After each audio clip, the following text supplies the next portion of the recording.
بسم اللہ الرحمن الرحیم ویشترط لوجوب ادائه صحة من مرض وحیض ونفاس والاقامت۔ یہاں سے آج کے سبق میں روزے کی ادا کے وجوب کی شرائط کو بیان کر رہے کہ روزے کو ادا کرنا واجب ہوتا ہے، اس کے لیے کون سی شرطیں ہیں، یعنی جب وہ شرطیں پائی جائیں گی تو روزے کی ادا، روزہ رکھنا اس بندے پر واجب ہوگا۔ فرمایا الصحۃ من مرض و حیض و نفاس، پہلی شرط یہ کہ مرض سے، حیض سے اور نفاس سے صحت کا ہونا، یعنی مرض نہ ہو، کوئی بیماری نہ ہو، حیض نہ ہو، نفاس نہ ہو، تو اگر یہ شرط پائی جائے گی تو پھر روزہ رکھا جا سکتا ہے، پھر روزہ اس پر رکھنا واجب ہوگا۔ والاقامت، دوسری شرط بتائی اقامہ یعنی مقیم ہونا، مسافر نہ ہونا، یعنی کوئی شخص اگر مسافر نہیں ہے، مقیم ہے، تو اس شخص پر روزے کو ادا کرنا واجب ہوگا، یعنی روزے کو ادا کرنے کے لیے وجوب کی جو شرط ہے وہ اقامت ہے۔ مطلب یہ نہیں ہے کہ اگر کوئی مسافر ہے تو وہ روزہ نہ رکھے، بلکہ اس کے لیے روزہ رکھنا واجب نہیں ہوگا، اگر رکھے گا تو روزہ ہو جائے گا، شریعت نے اس کو رخصت دی ہے، وہ روزہ چھوڑ سکتا ہے۔ لیکن یاد رہے کہ وہ مسافر روزہ چھوڑ سکتا ہے جس کی سحری بھی حالت سفر میں آ رہی ہو۔ اگر کسی شخص نے سورج کے طلوع ہونے کے بعد، یعنی صبح 8 یا 9 بجے اس نے سفر کرنا ہے، سحری اپنے گھر کر رہا ہے، تو پھر اس شخص کے لیے روزہ چھوڑنا جائز نہیں ہوگا۔ وہ مسافر روزہ چھوڑ سکتا ہے کہ جس کی سحری جو ہو وہ بھی حالت سفر میں آ رہی ہو۔ اگر سحری حالت سفر میں نہیں ہے تو اس کے لیے روزہ چھوڑنا بھی جائز نہیں ہے۔ وَيُشْتَرَطُ لِصِحَّةِ أَدَائِهِ ثَلَاثَةٌ، آگے فرمایا کہ روزے کی ادا کی درستگی کے لیے شرط ہیں ثلاثتن، تین، یعنی تین شرطیں ایسی ہیں کہ اس سے روزے کی ادائیگی صحیح ہوگی۔ یعنی روزہ رکھا ہوا ہے تو روزہ کب درست ہوگا؟ اس وقت درست ہوگا، رکھا ہوا روزہ اس وقت درست ہوگا جب اس میں تین شرطیں پائی جائیں گی۔ نمبر 1 النیت، نیت، یعنی ہر دن کے لیے جس دن کا وہ روزہ رکھ رہا ہے اس کے لیے نیت کا ہونا ضروری ہے، تو نیت روزے کی درستگی کے لیے شرط ہے۔ والخلو، اچھا نیت جو ہے وہ سورج کے غروب ہونے سے لے کر پوری رات اور سورج کے طلوع ہونے کے بعد اور پھر اگلا جو دن آئے گا اس میں سورج ڈھلنے سے پہلے تک، یعنی دحوائے کبریٰ تک وہ شخص نیت کر سکتا ہے۔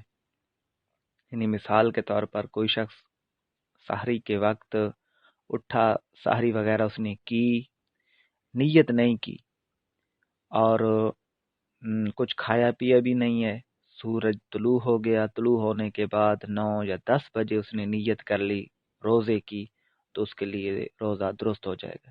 اسی طرح بعض اوقات یہ بھی ہوتا ہے کہ سحری کے وقت بندہ سو جاتا ہے، جب اٹھتا ہے تو سحری کا وقت گزر جاتا ہے۔ اب اگر اس نے کھایا پیا نہیں ہے تو روزے کی وہ نیت کر سکتا ہے، اس کا روزہ درست ہوگا۔ اسی طرح فرض کیا کوئی شخص ہے جس کے روزہ رکھنے کی نیت ابھی نہیں تھی لیکن سحری وغیرہ اس نے کر لی.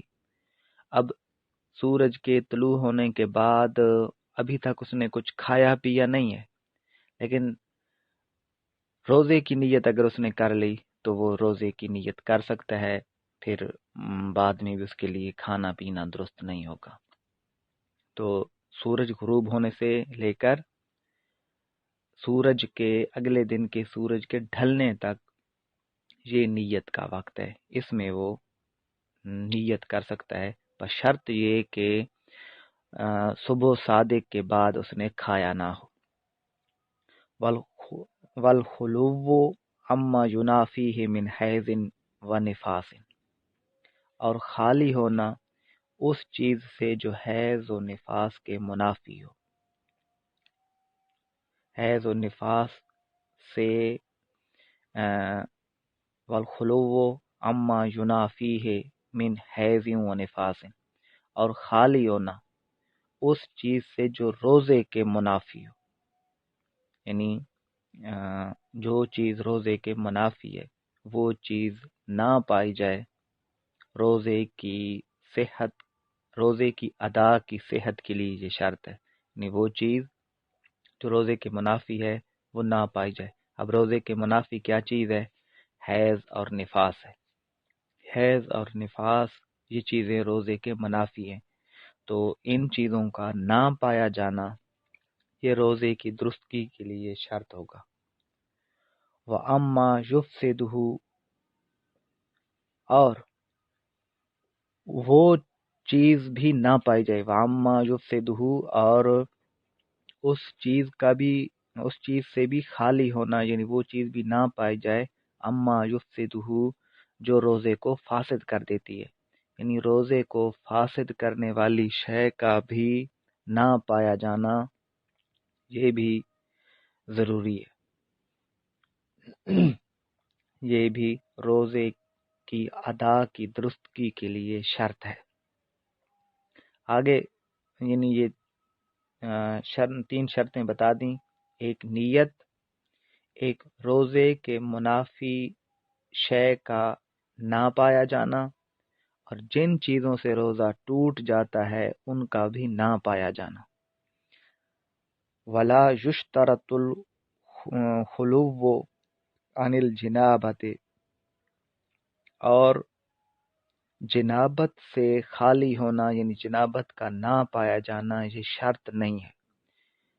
یہ شرط نہیں ہے. حیض اور نفاس کا نہ پایا جانا تو شرط ہے، لیکن جنابت کا نہ پایا جانا یہ شرط نہیں ہے. مطلب یہ کہ فرض کیا کوئی شخص اگر جنبی ہو تو اس کا روزہ ہو جائے گا. اسی طرح روزے کی حالت میں کوئی شخص جنبی ہوا، مثال کے طور پر دن کو احتلام ہو گیا، تو بھی روزہ اس کا فاسد نہیں ہوگا، روزہ نہیں ٹوٹے گا. یعنی جنابت سے خالی ہونا یہ روزے کی ادا کی درستگی کے لیے شرط نہیں ہے. وَرُكْنُهُ الْكَفُّ مِنْ قَضَاءِ شَهْوَتِ الْبَطْنِ وَالْفَرْجِ وَمَا أُلْحِقَ بِهِمَا.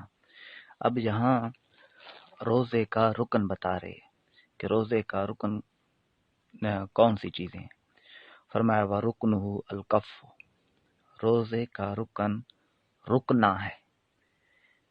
عن قضاء شہوت البطن والفرج، عن قضاء پورا کرنے سے، شہوت البطن والفرج بطن یعنی پیٹ اور فرج یعنی شرمگاہ کی خواہشوں کو پورا کرنے سے رکنا ہے. روزے کا رکن فرج اور بطن دونوں کی خواہشات کے پورا کرنے سے رکنا ہے. وما الحق بہما، اور ایسی چیزوں سے جو ان دونوں کی خواہشات کے ساتھ لاحق ہوں. یعنی رکن تو یہ ہے کہ پیٹ اور فرج کی شہوت کو پورا نہ کیا جائے، اور جو پیٹ اور فرج کی شہوت کے ساتھ لاحق ہیں ان سے بھی رکنا، یہ بھی روزے کا رکن ہے۔ وما الحق بہما سے مراد یہ کہ مثال کے طور پر کوئی دوا لیتا ہے، اب دوا جو ہے یعنی دوائی لینا، یہ بھی پیٹ کی شہوت کو یا پیٹ کی خواہش کو پورا کرنا ہے، تو اس سے بھی رکا رہنا، یہ بھی بدن کی شہوت کی قضا سے رکا رہنا کہلائے گا۔ وَحُکْمُهُ سقوط الواجب عن الذمت، اب یہاں سے روزے کا حکم بتا رہے ہیں کہ وَحُکْمُهُ، اور روزے کا حکم سقوط الواجب عن الذمت، بندے کے ذمہ سے واجب کا ساقط ہو جانا، یعنی روزہ جو شخص رکھ لے گا تو گویا کہ جو چیز اس پر فرض تھی اس فرض سے سبکدوش ہو گیا، فرض کے ذمہ سے وہ فارغ ہو گیا۔ وحکمہ سقوط الواجب عن الذمہ، روزے کا حکم اپنے ذمہ سے واجب کا ساقط ہونا ہے، یعنی اس شخص کے ذمہ سے واجب ساقط ہو جاتا ہے۔ والثواب فی الآخرہ، اور روزے کا حکم یہ بھی ہے کہ آخرت میں ثواب ملتا ہے، یعنی ایک تو دنیاوی روزے کا حکم یہ کہ رکھنے کے بعد وہ بندہ اپنے ذمہ سے فارغ ہو جاتا ہے کہ جو چیز اس پر واجب تھی وہ اس سے ساقط ہو گئی، اور آخرت میں اس کو ثواب ملے گا، اس کو اجر ملے گا۔ واللہ اعلم، اور اللہ تعالی بہتر جاننے والا ہے۔ تو آج کے سبق میں ہم نے روزے کی ادا کے وجوب کی دو شرائط کو ہم نے پڑھا کہ روزے کی ادا دو شرطوں میں واجب ہوتی ہے، ضروری ہوتی ہے۔ ایک یہ کہ بندہ صحت مند ہو، اور دوسری یہ کہ بندہ مقیم ہو، صحت مند ہوگا تو اس پر روزہ رکھنا واجب ہوگا۔ اگر صحت مند نہیں ہے، مریض ہے یا حیض و نفاس میں ہے، یا پھر وہ مسافر ہے، تو پھر اس پر روزہ رکھنا واجب نہیں ہوگا۔ دوسرا ہم نے روزے کی ادائیگی کی درستگی کی شرائط پڑھی تھی، اور وہ تین تھیں۔ ایک یہ کہ جو چیز روزے کے منافی ہے جیسے حیض و نفاس وہ نہ ہو، نیت ہو، اور جو چیزیں روزے کو توڑ دیتی ہیں وہ بھی نہ ہو۔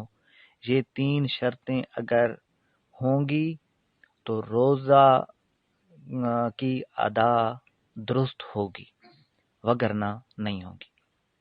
اور پھر یہ ایک مسئلہ بتایا کہ جنابت سے خالی ہونا یہ روزے کی درستگی کے لیے شرط نہیں ہے، روزے کی ادا کی درستگی کے لیے شرط نہیں ہے۔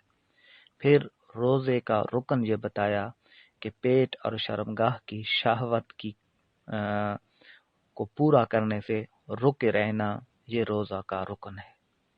پھر صاحب کتاب نے روزے کا حکم یہ بتایا کہ بندہ اپنے ذمہ واجب سے روزہ رکھنے سے بندہ اپنے ذمہ جو چیز پر واجب ہے وہ چیز ساقط ہو جاتی ہے، یعنی بری ذمہ ہو جاتا ہے، اور آخرت میں اس کو ثواب ملے گا۔ واللہ اعلم بحقیقت الکلام۔